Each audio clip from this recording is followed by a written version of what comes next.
সাবেক প্রধানমন্ত্রী খালেদা জিয়ার মনোনয়ন বাতিল ও নিশিরাতে নির্বাচনী কারিগর সাবেক সিসি নুরুল হুদাকে ফাঁসির রায় দিয়েছে আদালত। রাতের ভোট অর্থাৎ প্রহসনের নির্বাচন আয়োজনের অভিযোগে শেরেবাংলা নগর থানায় করা মামলায় সাবেক প্রধান নির্বাচন কমিশনার নুরুল হুদাকে ফাঁসির আদেশ দিয়েছেন জেলা ও দায়রা জজ Mohammad Moshiur Rahman Chowdhury.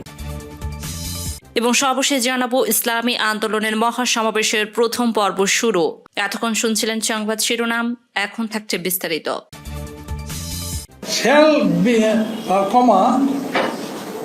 shall be made under the provision of any law made thereunder.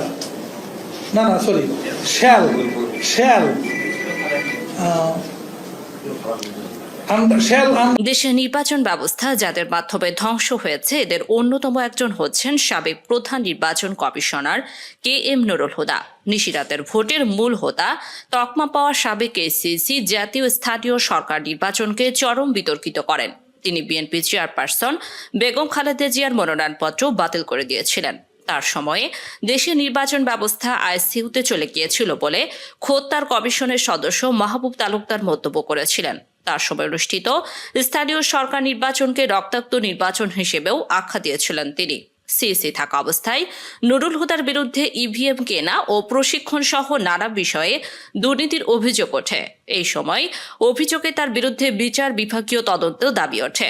নির্বাচন ব্যবস্থার সংস্কার কমিশন সুনির্দিষ্ট করে হুদা কমিশনের সময়কাল একাদশ জাতীয় সংসদ নির্বাচনে অনিয়মের অভিযোগ এনে তা তদন্তের সুপারিশ করেছে।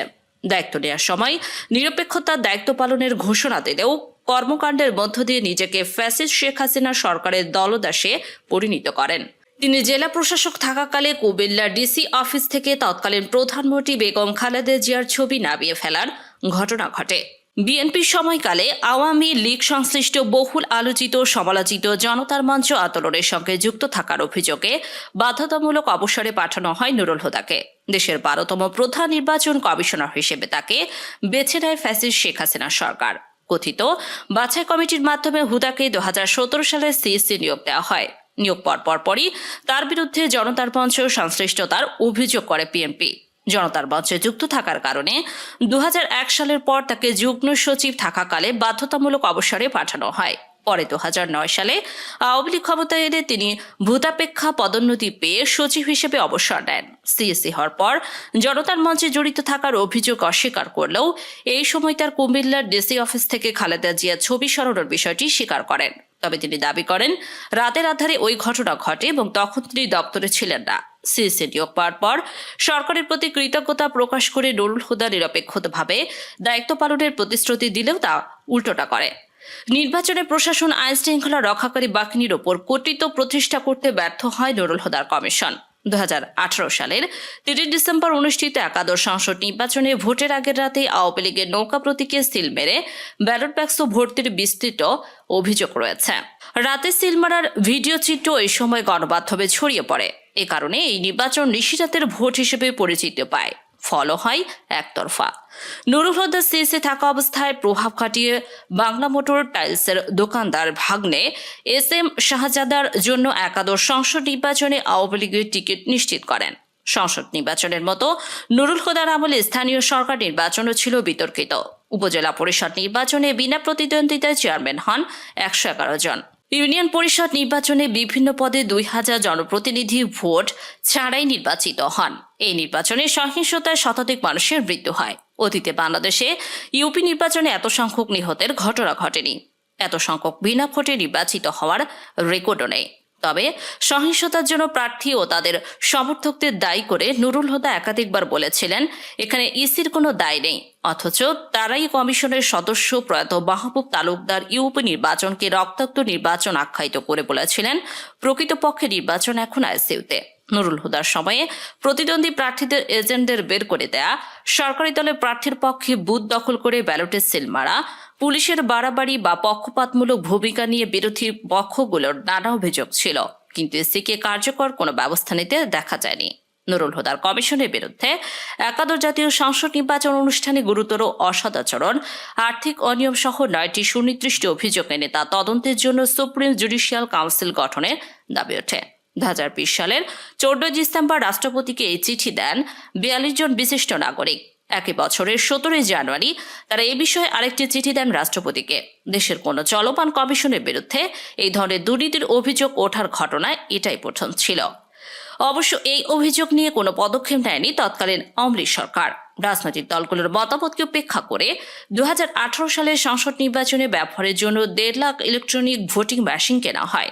সিইসি নুরুল হুদা, সাবেক প্রধানমন্ত্রী শেখ হাসিনার উপদেষ্টা তারিক আহমেদ সিদ্দিক, কমিশনার শাহাদাত হোসেন ও ইসি সচিব হেলাল উদ্দিন আহমেদ সিদ্দিকের তড়িঘড়ি করে প্রকল্প গ্রহণ করে প্রচলিত দামের 10 গুণের বেশি টাকায় ইভিএম কেনে। 3,825 কোটি টাকার প্রকল্পে ইভিএম কেনার ক্ষেত্রে 3,172 কোটি টাকা রাষ্ট্রের ক্ষতি হয়। বর্তমানে প্রায় সবগুলো ইভিএমই ব্যবহারের অনুপযোগী। ইভিএম কেনার দড়িটি বর্তমানে তদন্ত করছে দুদক। 2018 সালে নির্বাচনের সময় বিএনপি চেয়ারপারসন কারাবন্দী খালেদা জিয়ার মনোনয়নপত্র বাতিল করেন নুরুল হুদা। নির্বাচন কমিশনার মাহবুব তালুকদার খালেদা জিয়া নির্বাচনে অংশ নিতে পারবেন বলে মত দেন, কিন্তু ভিন্ন মত পোষণ করে কমিশনার রফিকুল ইসলাম, কবিতা খানম ও ব্রিগেডিয়ার জেনারেল অবসরপ্রাপ্ত শাহাদাত হোসেন। এরপর প্রধান নির্বাচন কমিশনার KM নুরুল হুদা ওই 3 নির্বাচন কমিশনের সঙ্গে একাত্মতা প্রকাশ করেন। ফলে নির্বাচন কমিশনের সংখ্যাগরিষ্ঠ সদস্যদের মতামতের ভিত্তিতে খালেদা জিয়ার আপিল খারিজ হয়ে যায়। প্রায় 20 মিনিট সাবেক এই প্রধানমন্ত্রীর মনোনয়নপত্র বাতিলের পক্ষে যুক্তি তুলে ধরেন নুরুল হুদা। এর ফলে বগুড়া 6, 7 ও ফেনী 1 আসনের খালেদা জিয়ার মনোনয়নপত্র বাতিল হয়ে যায়।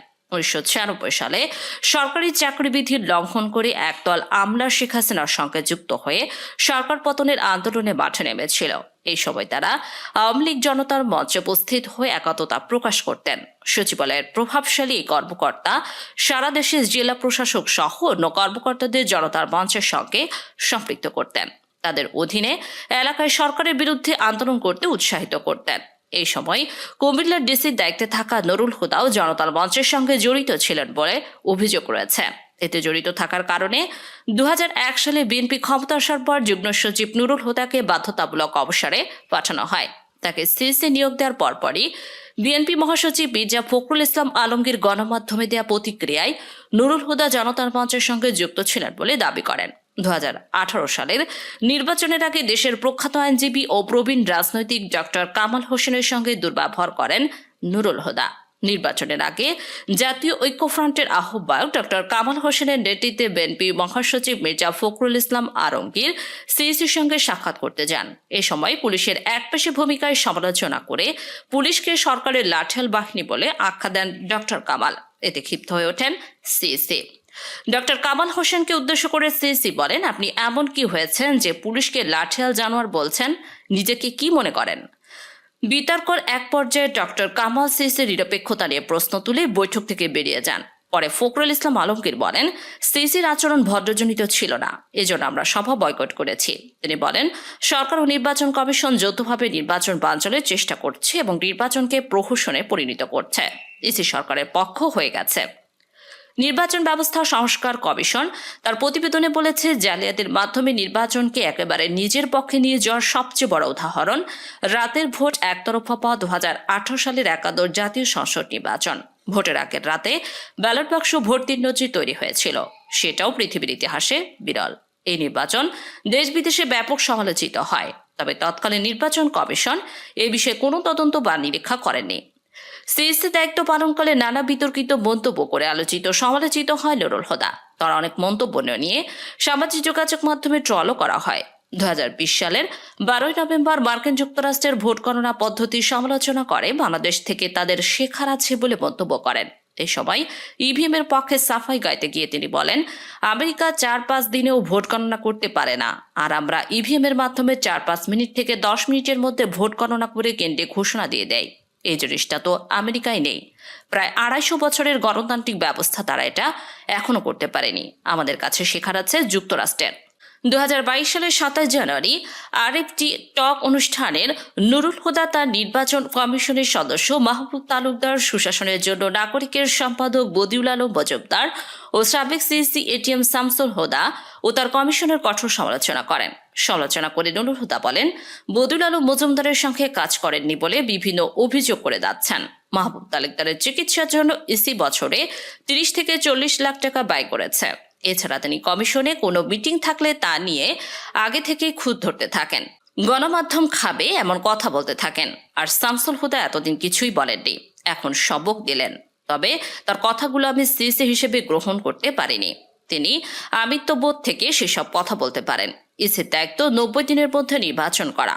শামসুল হুদা নির্বাচন করেছেন 690 দিন পর। মেয়াদ শেষের দিন 2022 সালের 14 ফেব্রুয়ারি সাংবাদিকদের সঙ্গে আলাপ করে তিনি বলেন, আমি মনে করি সাফল্যের সঙ্গে কাজ করেছি, সবকটি নির্বাচন শেষ করেছি, একটি নির্বাচনও বাকি রাখিনি। সেদিন সংবাদ সম্মেলনে তাকে প্রশ্ন করা হয়েছিল, আজকের পর সমাজে আপনাদের পরিবার পরিজন আত্মীয় স্বজন নানা সোসাইটিতে নানা মানুষের সঙ্গে আপনাদের দেখা হবে, আপনারা কোনো কারণে নিজেদের মধ্যে বিব্রত বোধ করবেন কি না? এর জবাবে নুরুল হুদা বলেন, মোটেই না, আমরা বিব্রত নই, কোনো দুর্বলতাও নেই। ওই দিন তিনি আরো বলেন, নির্বাচন কমিশনার নিয়ে সমালোচনা থাকবেই, এটা বন্ধ করা যাবে না। সমালোচনা বন্ধ করতে হলে মার্শাল ল দিতে হবে। নুরুল হুদার মধ্যে কোনো দুর্বলতা না থাকলেও বিদায়ের দিন ব্যর্থতার জন্য কেঁদেছিলেন নির্বাচন কমিশনার মাহবুব তালুকদার। তিনি বলেছিলেন, একাদশ জাতীয় সংসদ নির্বাচন আমাদের ব্যর্থতার গ্লানি ছাড়া আর কিছুই দিতে পারেনি।